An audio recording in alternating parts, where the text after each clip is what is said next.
이제 문제는 안 될 것 같고 그 일반적으로 이야기하는 그 다가구 주택의 다른 세입자 보증금을 제대로 못 알려주는 부분, 네. 뭐 그런 부분 가지고 책임을 물을 수는 있죠.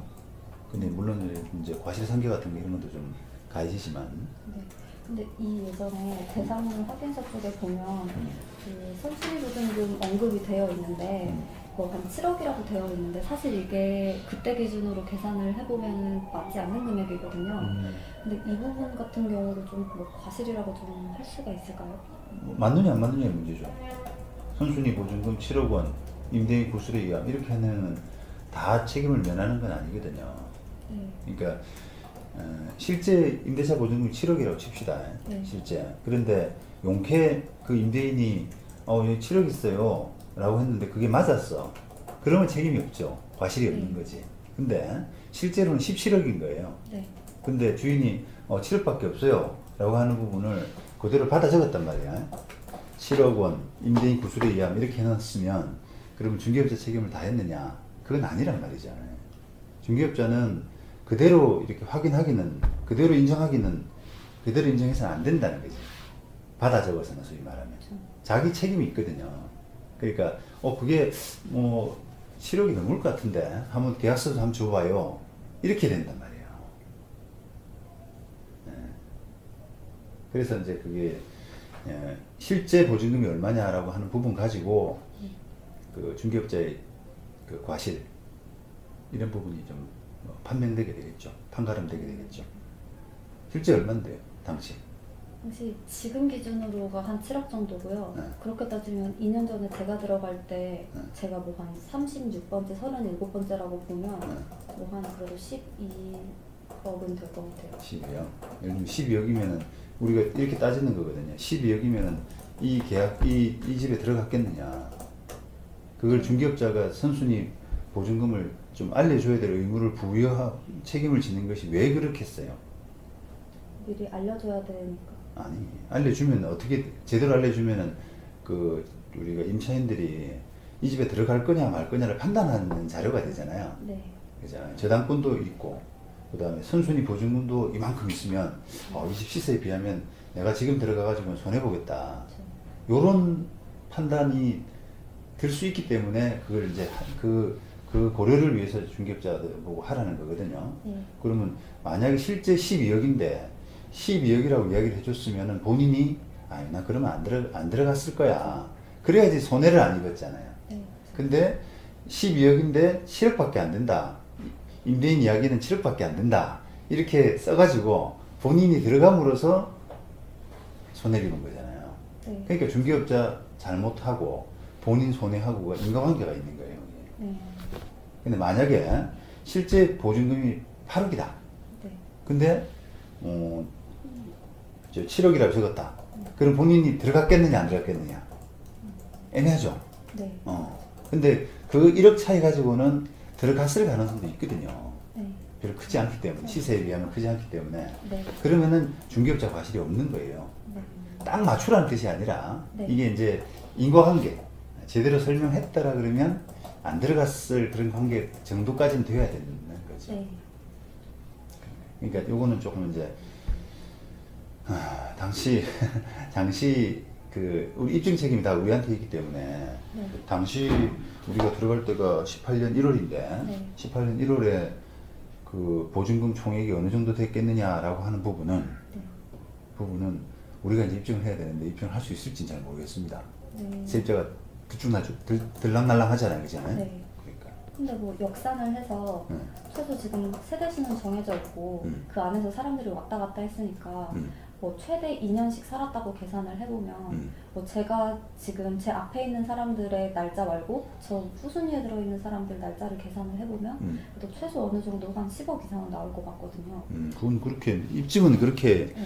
이제 추산은 할 수 있는데요. 네. 그게 입증이라고 하기는 어렵다는 거죠. 왜냐하면은 일단 공실도 있고요. 네. 그 다음에 지금 본인은 그냥 전세 보증금 전부죠. 월세 없죠. 네. 월세도 있을 수 있잖아요. 네, 월세 하나, 반전세 하나 있어요. 그러니까 상대방은 월세가 하나라는 보장이 어딨냐 그 당시에 2018년 1월에 집주인 분이 좀 이거를 입증을 해주면 괜찮을까요? 그러니까 우리가 입증 책임이 있는데 네. 그 집주인 뭐 증언을 하든 집주인의 갖고 있는 계약서를 끌어오든 이게 우리 책임이라는 거죠. 그러니까 그런 이제 입증이 좀 필요한 사건이에요. 네. 근데 만약에 보통 이렇게 될 경우에 뭐 형사 쪽으로도 만약에 간다 이렇게 되면 뭐 그러니까 이 부동산 관련해서 또 하나 방법이 뭐 공제증서 뭐 한도 안에서 보상을 받는 방법도 있다고 들어서 알고 있는데 그거를 하려면은 뭐 지금 공인중개사가 폐업되고 연락이 안 되는 상황이니까 뭐 형사 쪽으로 해서 뭐 판결문이라든지 뭐 이런 거를 받아서 그쪽 공인중개사 협회에 청구하면 된다고도 하더라고요. 공인중개사 협회는 형사 판결 받아서 되는 게 아니고 네, 판결문 받아. 공인중개사가 잘못했다는 민사 판결을 받아와야 돼요. 민사적으로 책임이 있다는 거는 중개업자 때문에 네가 손해봤다. 민사적으로 재산적인 손해를 봤다. 이 부분을 그 판결을 받아와야 협회가 보험금을 내줄 거 아닙니까? 네. 그러니까 그 민사 판결이 필요한 거죠. 그런데 그것도 녹록치가 않은 게 알고 계실지 모르지만 홍모 씨라는 사람이 지금 홍모 씨 명의로 가입을 하고 있는데 네. 이제 공중개사 사무실인데 여기서 홍모 씨 명의로 뭔가를 보험을 가입할 거 아니에요. 네. 공제. 네. 근데 그 공제가 보통 1억짜리를 가입을 해요. 네. 그럼 그 1억 가지고 피해 본 사람들이 다 나눠 가지는 구조거든요. 네. 그러니까 지금 피해자들이 이런 논리로 따지면 많을 거란 말입니다. 그렇죠? 이게 세대수가 많기 때문에 아마 다 보증금 손실을 다 어느 정도는 조금씩 입을 거 아니에요, 그죠? 네. 그런 사람들이 다 지금 협회 보험금, 공제금 이런 걸로 몰리게 되면은 1억 가지고 나눠치기 할 때 그건 좀 손해가 또 있겠죠, 그는. 그러니까 이게 사건이 이제 그렇다고 해서 나만 살짝 협회나 공중개사 상대로 소송해가지고 내만 먼저 받아가겠다 이게 이제 안 돼요. 또 소송이라는 게 시간이 많이 걸리기 때문에 그러니까 이제 요런 제가 녹음하고 있습니다만 요런 내용을 다 공지를 했어요. 같이 하셔야 돼요, 대응을. 네. 예, 돈이 이게 변호사 선임하는 것도 돈이 들고 오늘 자문하고 이 돈 그다음에 또 시간 이런 것들이 다 들잖아요, 그죠? 네. 그거를 같이 이제 하셔야 분담을 하셔야 그나마 이렇게 좀 힘이 덜 드는 거예요.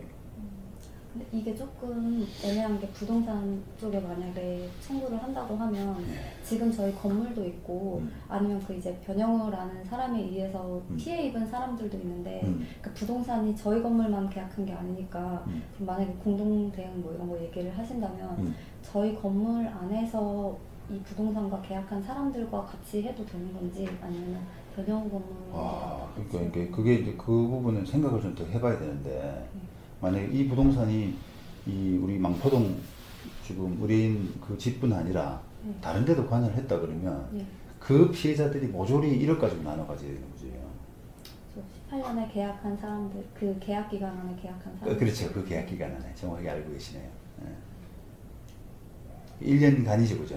네. 1년간에 또 1년간에 이렇게 나눠서 하는 건데. 네.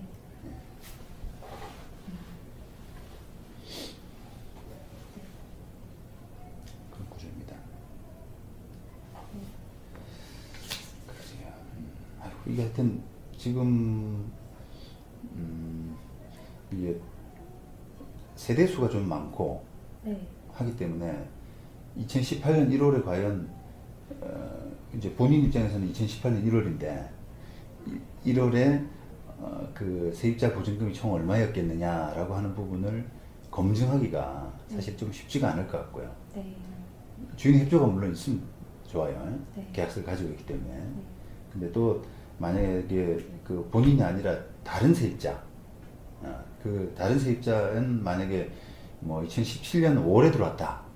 그럼 2017년 5월에 들어온 사람 이렇게 하죠. 2017년 5월에 들어왔으면 좀 손해볼 가능성이 덜하니까 2018년 6월에 들어왔다. 라고 하면 2018년 6월에 들어온 사람은 또 어떻게 계약을 얼마를 어떻게 적었을 것이며 실제 보증금 얼마에 쓸 것이며 하는 그런 것들이 또 따로 입증이 돼야 되잖아요.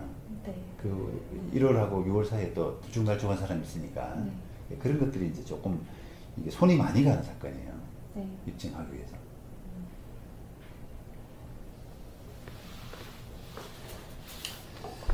그래요. 네. 사실 금액이 그렇게 엄청 큰 편은 아니라서 좀 고민을 많이 하고 있는데 그래도 지금 여기 세대 사람들이 거의 다 사회 초년생이거든요. 이 동네가 회사 근처에 있어서 다 사회 초년생들이 사는 집인데 이게 한두 집도 아니고 막 다 이렇게 되다 보니까 저희 건물도 원래는 괜찮다고 막 얘기를 많이 했는데 갑자기 이제 10월에 갑자기 터진 거예요. 한 5개월 정도 있다가 괜찮다 하다가 그래서 집주인도 연락 두절되고 그래서 그 세입자들끼리 약간 그래도 좀 더 괜찮은 방향이 있을 것인가 좀 찾아보고 있거든요.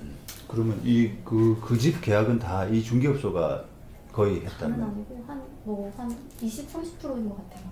그러면 다른 중개업소도 있을 거 아니에요? 그쵸. 근데 이제 다른 곳에서는 아직 영업을 대부분 그 동네에서 하고 있으니까 뭐 이제 찾아가면은 그래도 과실을 좀 인정을 해줘서 뭐 이제 공증 받는 한에서 이제 합의서를 써서 뭐 준다 이런 데도 많더라고요. 오, 그래요? 네, 근데 이제 여기는 조금 제가 그나마 계약한 양심적이네. 여기 좀 악질이어가지고.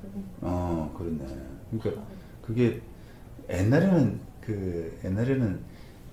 지금 예를 들면 700m예요. 오고요. 705호 계약을 하면서 왜 다른 집 보증금을 내가 알려줘야 돼? 그거에 책임의식을 아예 못 느끼는 사람들이 많았거든요. 네. 근데 요즘 이런 사고들이 너무 많이 일어나니까 그쵸. 협회에서 아예 공문을 내려보냈더라고요. 네. 중개업자들한테 이게 다가구주택 이런 사고 많이 일어나니까 꼭 해야 된다 라고 해가지고 중개업소가 하니까 게시가 돼 있더라고요. 네. 그래서 이제 좀 책임을 느끼는 거죠. 사실 이 계약서 할 때도 부동산은 말은 안 해줬거든요. 그냥 여기 한 줄 써놓고 저한테 뒷장은 보시고 궁금한 거 물어보세요 이렇게 하셨거든요. 그러니까. 근데 제가 2년 전에는 더 모를 때니까 그냥 뭐 보고 괜찮겠지 하고 한 건데 이제 돌이켜 보니까 그때 좀 계약도 많이 허술했던 것 같고.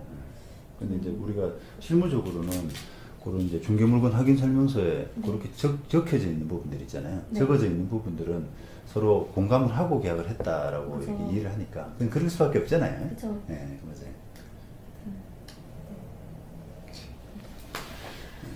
고생하셨어요.